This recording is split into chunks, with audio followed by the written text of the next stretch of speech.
Hello, and welcome to episode 49 of the Jaguar Report podcast. Frankly, a little shocked that we've made it to 49, but here we are. I'm your host, John Shipley. My co host, Gus Logue, unable to be with us this episode. He'll be back for the next one. So obviously, some scheduling stuff has, kind of put us back from putting an episode out sooner. We are here now, episode 49, to talk about every single player on the Jaguars' current 53-man roster. The roster that, in a week from today is set to take on the Indianapolis Colts at Lucas Oil Stadium. And the Jaguars have obviously sky high expectations for the season. I'd say arguably the most expectations they've had for a season, really in the last probably 2 decades. Even 2018 season, I think the hype going into that season, there's still a bit of copium that, yeah, Blake Bortles can get us, to the Super Bowl. He almost did it last year, et cetera, et cetera. I think the hype around the Jaguars and inside the building is more substantial now than it's ever been. And a big reason for that is obviously the quarterback position. But we will talk about all of that later, obviously. But for now, it is time to talk about the Jaguars' 53-man roster.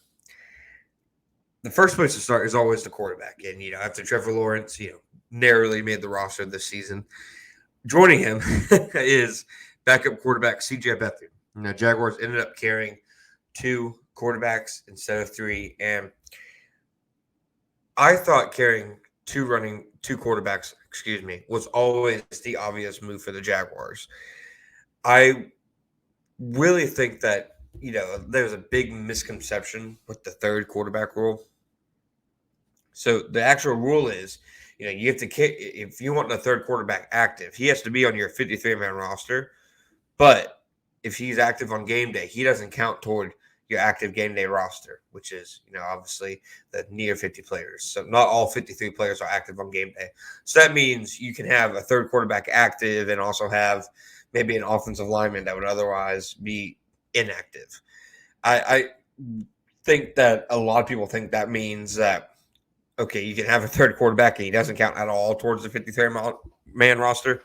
That is not the case. He very much would. So, if they wanted to keep Nathan Warwick as the third quarterback, they would have had to let go of somebody like, Christian Braswell, Monteric Brown, or JaMycal Hasty, and Elijah Cooks, Parker Washington. And I really think that it was always obvious that the Jaguars were going to roll with two quarterbacks. They brought Warwick in to see, what he had. Maybe he can be somebody who they can develop for the long term. Maybe he can be a long-term number two behind Lawrence. But it was always obvious they were going to keep two. And they were never going to keep Work over Beathard because, absolutely, in my opinion, Work outplayed Beathard during the preseason. He had a lot of flashy plays, a lot of upside. You could see why he was so successful in Canada. But the Jaguars aren't looking for their number two quarterback to be the second best quarterback on the roster every time.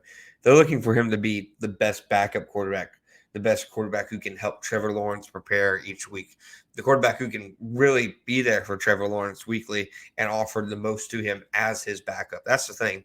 They're not looking for a backup who can really, which quarterback is it would be able to stay the ship if Lawrence went down. They're looking for which quarterback can help Lawrence the most right now in 2023.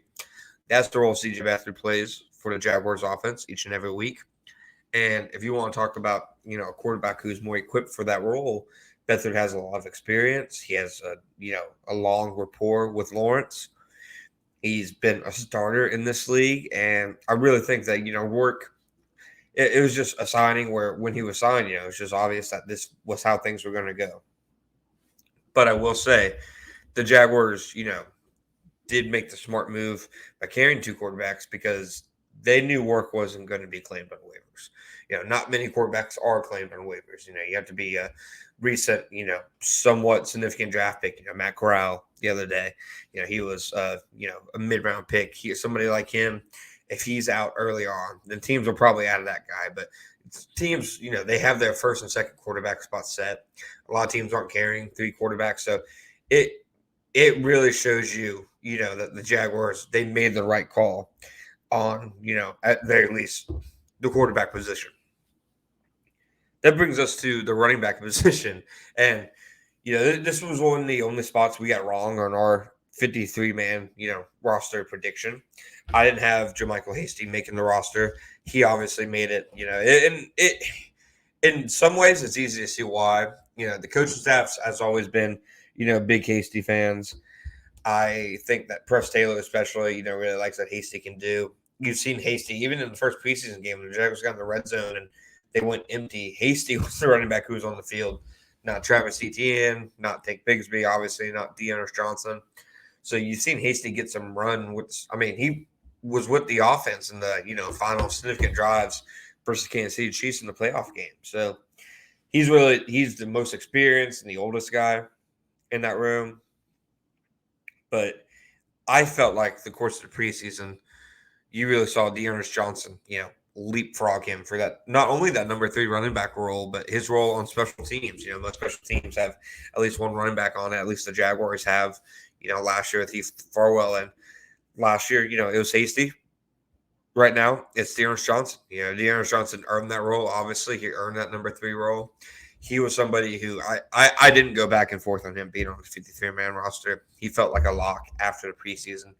But keeping Hasty was an interesting decision. I could see him being kind of an inactive guy during, parts of the year. But I get it. You want as much experience as you can, especially at a position where maybe injuries stack up. And I think if you look at, running back 1 through 4, the Jaguars running back room, stacks up pretty well, in my opinion, across the league. You have, an explosive 1,000-yard rusher in ETN who has potential to be one of the most explosive rushers in the entire league. You have Tank Bigsby, who looks like a solid complement to ETN, or an effective power back. Dearness Johnson, kind of a do-it-all type. He can pass protect, he can catch, he can run zone, he can play special teams. And then Hasty, who's a really good pass catching back and, got experience last year as their number 2 back behind ETN. So I think that is one of their strongest rooms, especially as you move forward. And I think, really the only notable move to come from the running back room was Snoop Connor being waived. And it wasn't surprising. The writing was always kind of the wall on that front, but the Jaguars were able to bring him back, for the practice squad. It, kind of is what it is on that front. Maybe Snoop takes it to the year of the practice squad, comes back next year, an improved player. So that brings us to the next position group, the wide receiver room. It was surprising to see the Jaguars carry 7 receivers. I'm not sure you saw any projections out there with 7 receivers. I didn't have it. I had Tim Jones and Parker Washington making it. I didn't have Elijah Cooks making it. We'll get into obviously why it looks like he made it, but 7 receivers. I think that speaks to the fact that that room stood out so much for the Jaguars this preseason that it became obvious if you let go of either Washington or Cooks, you were letting go of a player who another team was going to be able to get. And I don't think the Jaguars are comfortable with letting either one of them go for absolutely nothing. If you have talented players who other teams want, you want them either on your roster or you want to get something back for them. You don't want to, waive them and just let them, enter the claim, process. And I think if the Jaguars waived either one of those guys, there would have obviously been potential of one of them being picked up. Receivers is obviously one of the most talked about positions really throughout the entire league in terms of, trade interest when it comes to stuff like the 53-man roster deadline. So I know Baltimore said teams are calling them. Their phones are ringing off the hook. Teams love to call about receivers at this point, even if trades don't always happen. And it's not surprising to me to see the Jaguars get calls on Parker Washington. To me, the surprising thing was that, it may be hard to say it's surprised that Elijah Cooks made the roster because he did enough in training camp in the preseason to deserve it. He was definitely a player who, deserved to be in that mix. The fact that he made it over guys like Seth Williams, like Jacob Harris, obviously really speaks to him and what he was able to do. I think that the big thing for him was he showed a different type of skill set than any other player that they had. He's 6'4", 215. He's really good after the catch. He's a really good, deep ball, big body. And that's something that, they don't have elsewhere on the roster, which to me I think is the biggest reason why he's currently, there on the 53. Now, the question is, what kind of role does he play early on? To me, you look at the Jaguars, obviously Calvin Ridley's their one. Christian Kirk will probably be the two, the slot receiver. And Zay Jones will clearly, play significant snaps outside. So you have your three starters there. Jamal Agnew is going to be a gadget guy. Kirk's back up in the slot and somebody who will get his snaps now and then. And then you have Tim Jones, who, I know a lot of people had Tim Jones, not on the roster. I know he had a drop here or there in the preseason. It's going to sound bizarre to say, but it doesn't matter if Tim Jones doesn't catch a pass ever. It literally, his role in the team, he's terrific on special teams. He's a great tackler, really good downfield speed. He's a very good gunner. And then he's one of the best blocking receivers, he's not just the best blocking receiver on the roster. You can make an argument he's one of the best in the entire NFL.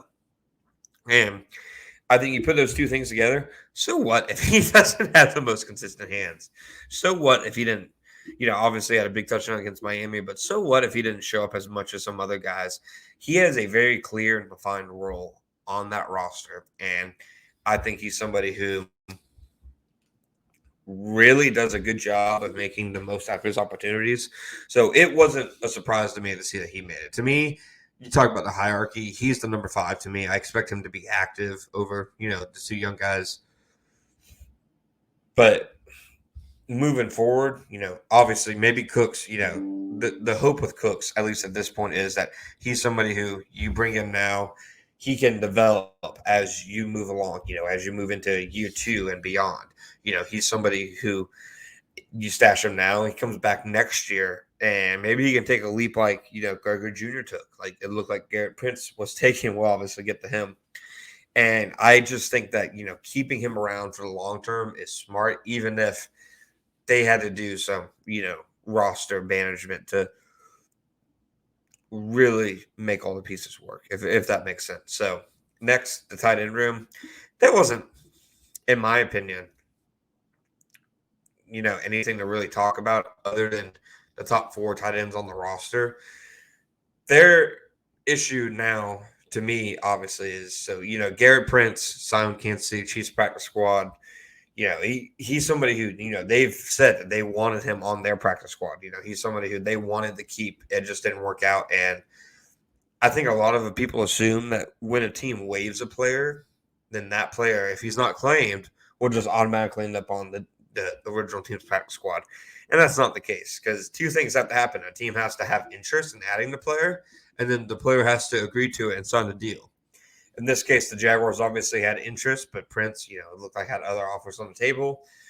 He's from like 10 miles north of Kansas City, I think is his, hometown. So it makes sense why he would want to go there. Maybe a clearer path to playing time behind Travis Kelce.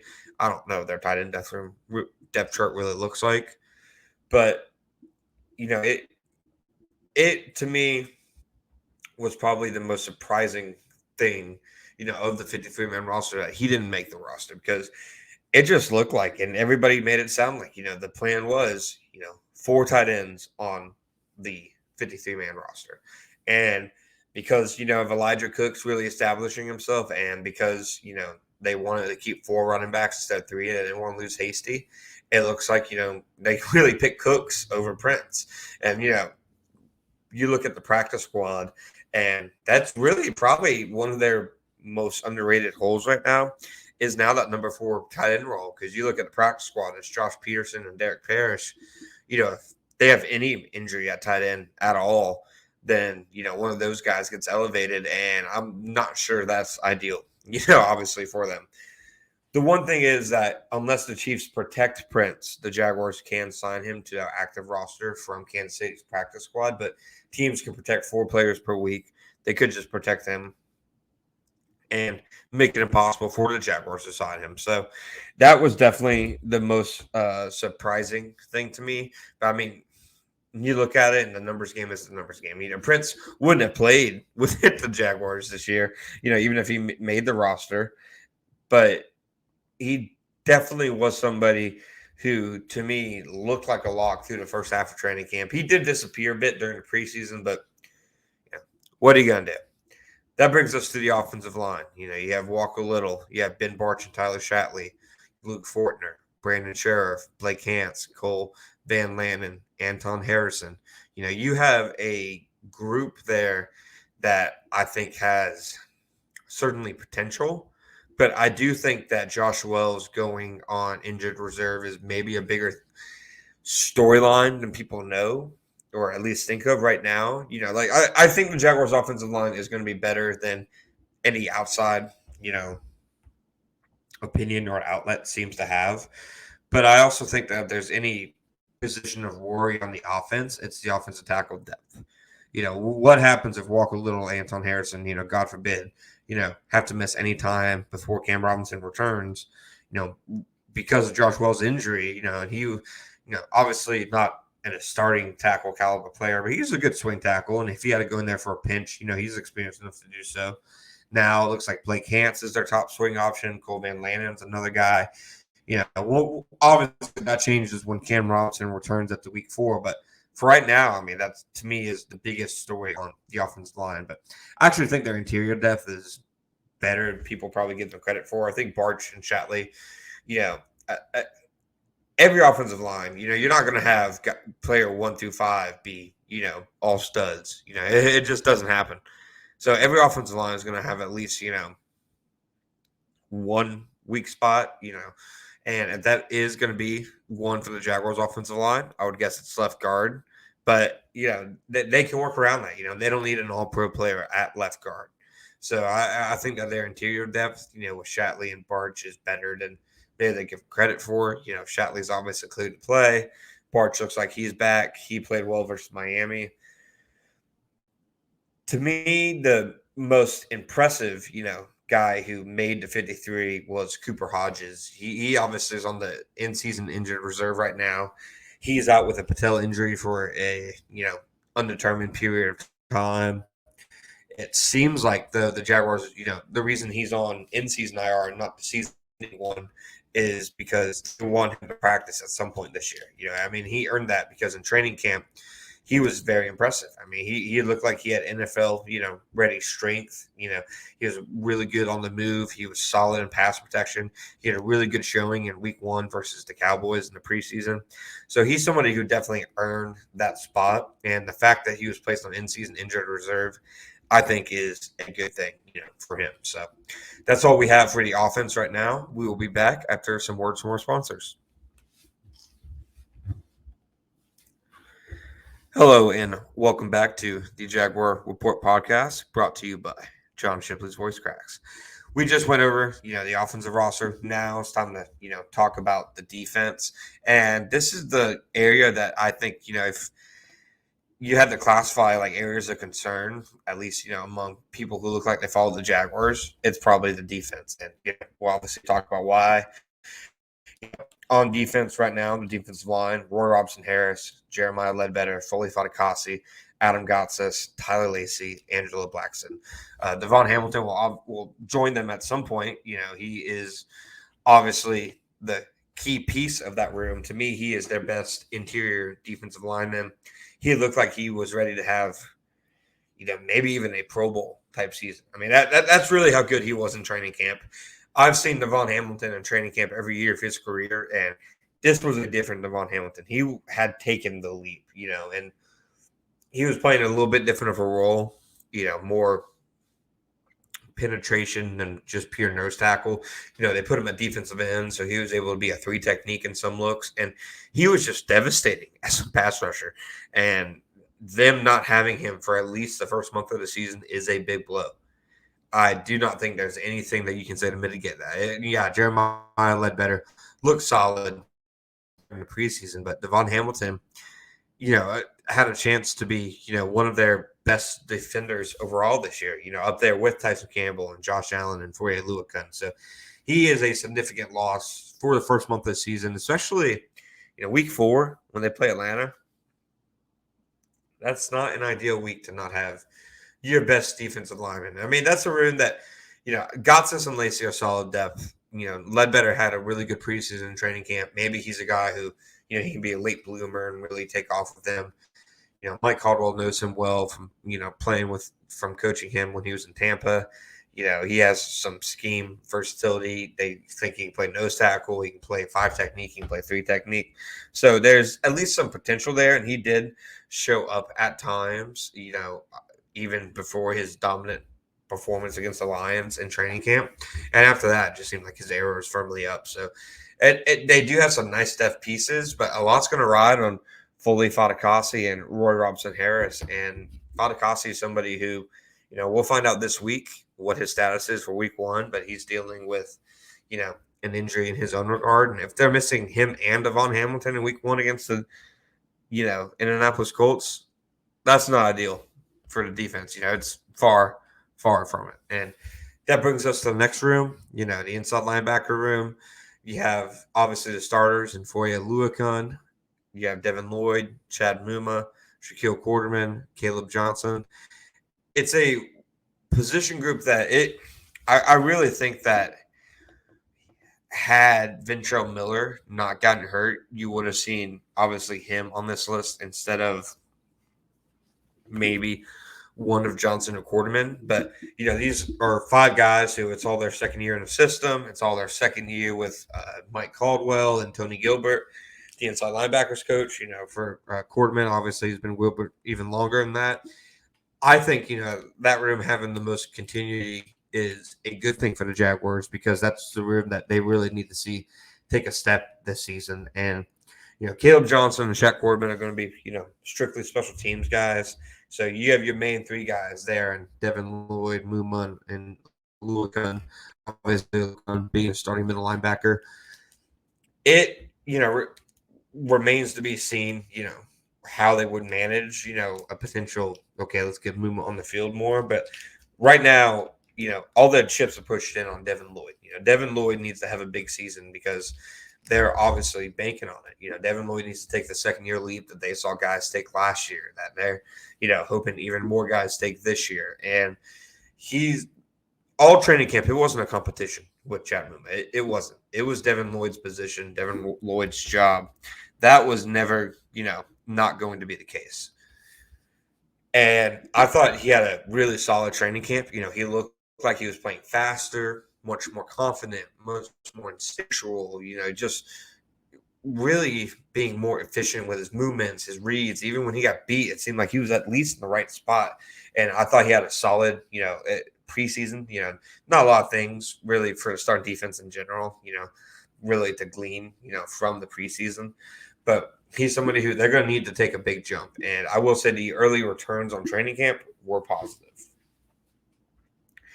That brings us next to the outside linebacker room. No surprises here. Josh Allen, Trayvon Walker, Caleb Vaughn, Chason, and Yasir Abdullah. You have 3 first-round picks there, and then, a rookie in Yasir Abdullah. Doug Peterson's already, made it known that Caleb Vaughn Chason is their number 3 pass rusher. Like, there's not a question. That's not a debate. It's not a competition. It's nothing. It's Caleb Vaughn Chason is their number 3, and he's going to play this year. He is going to play a significant bit. He's not going to play starter snaps, but I would assume he's going to play north of 40% of snaps, which is a significant amount. And I really think that the Jaguars, I don't know if they were too confident in Chason.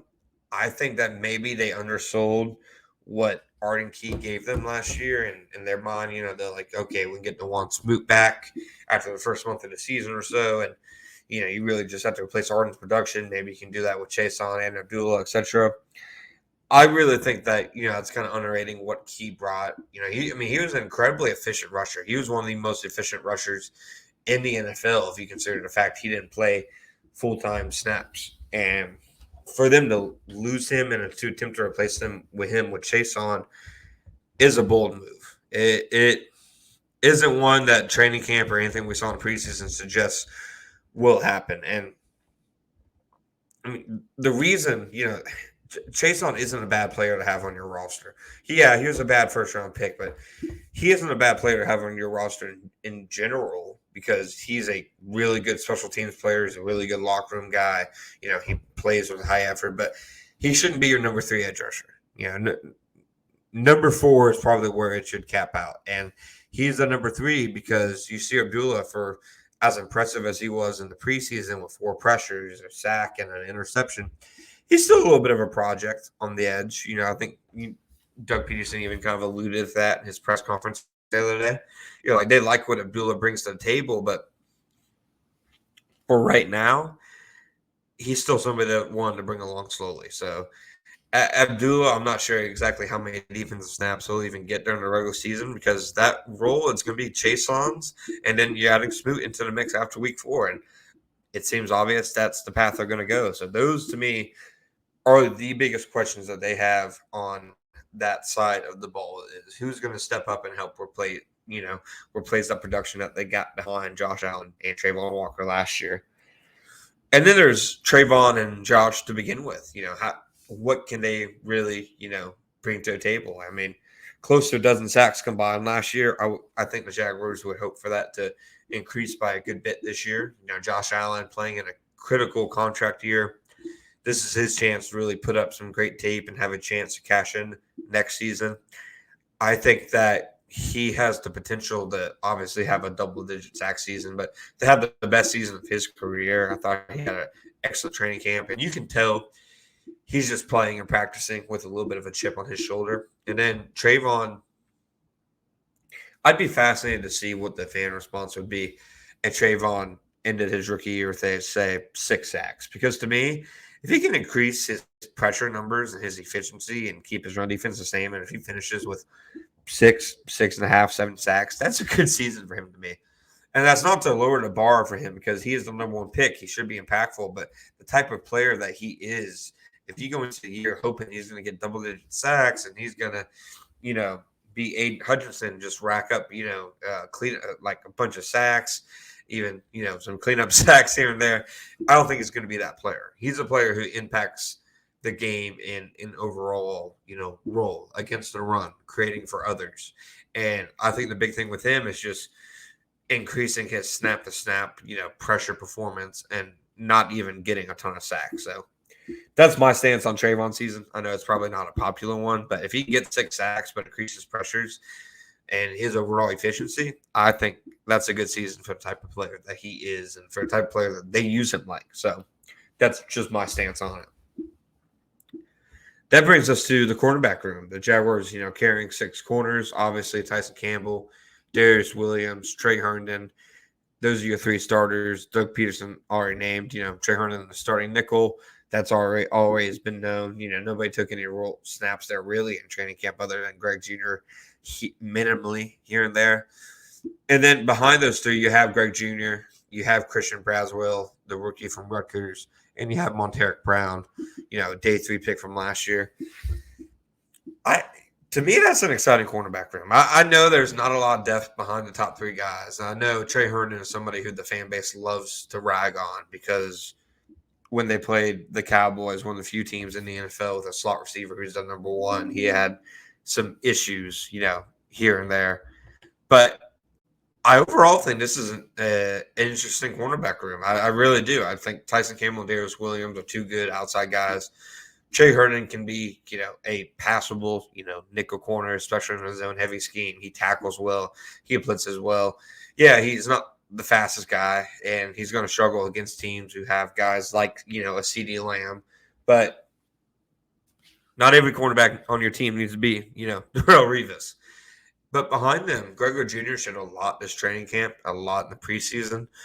Monteric Brown had flashes throughout the preseason. He made the roster last year for a reason. He's another guy who, give him another year in the system, maybe he can take another step. And then Christian Braswell, he's my pick for day 3 pick with the most potential to make an impact, later down the road. he has incredible movement skills. He can play inside, he can play outside. Had some really impressive reps throughout the preseason and training camp, despite missing a good bit of time with a hamstring injury. He's somebody who you stash him, develop him for a year, come back next training camp, watch him take an even bigger leap than Gregory Jr. did this year. Potentially even maybe push for a starting role sooner than later. That brings us finally to the safety room. The Jaguars carried 5 safeties. No surprises here, obviously. Rayshon Jenkins, Andre Cisco are your starters. Andrew Wingard, your number 3. You have 5th-round pick Antonio Johnson on there. He's missed some time with a hamstring injury, but yeah, he's probably going to play a critical role in special teams. He's another guy, kind of stash him on the second string, develop him for a year, come back next year and see where he's at. And then finally, you have Daniel Thomas, really, really solid special teamer. Somebody, people ask why is he making a team over a guy like Eric Hallett? Daniel Thomas is one of their best special teamers. He is a core special team guy and a really effective, gunner. And he also has years of experience over Hallett. So that wraps up the 53-man roster. The notable guys who didn't make it, obviously, if we went over some of them, Warwick, Prince, Snoop Connor. They, let go of a couple of their draft picks. Derek Parrish, who was signed to the practice squad. Eric Hallett, who was signed to the practice squad. Raymond Vahasek, the 7th-round defense tackle, is the only rookie who, isn't still with the team. So they made 13 picks. 12 are still in the roster in some capacity. 9 made the team. 2 signed to the practice squad. Ventrell Miller was IR'd. And then you add in undrafted rookie Elijah Cooks. I mean, that's, 12 rookies in the building for a team that just went to the playoffs last year and returned a ton of people. That, to me, is good team building. And now the important thing for the Jaguars is to help those guys take the next step next year so that they can be those potential starters down the road, which is what Doug Peterson talked a lot about last Thursday is, why keep a guy like, Christian Braswell over Devon Campbell, even if Campbell's more, prepared to play right now, because as Peterson said, they want the young guys on the roster. They want to develop them because when they pick them, they need to show them that confidence. They need to show them back that investment that they made in them. They need to attempt to develop them and see where they're at, because one day those 5th and 6th-round picks can potentially, help fill out your starting lineup. That is all that we have, for today. Obviously a shorter episode with just myself, but Gus and I will be back next week to talk about the Jaguars playing the Fighting Jim Irsay's in Indianapolis. That was a great bungled line by myself. I'm John Shipley. You can find me at John_Shipley on Twitter, X, whatever the heck you want to call it. And you can find Jaguar Report on there, si.com/NFL/Jaguars. Thank you for hanging with me, and we will see you all next time.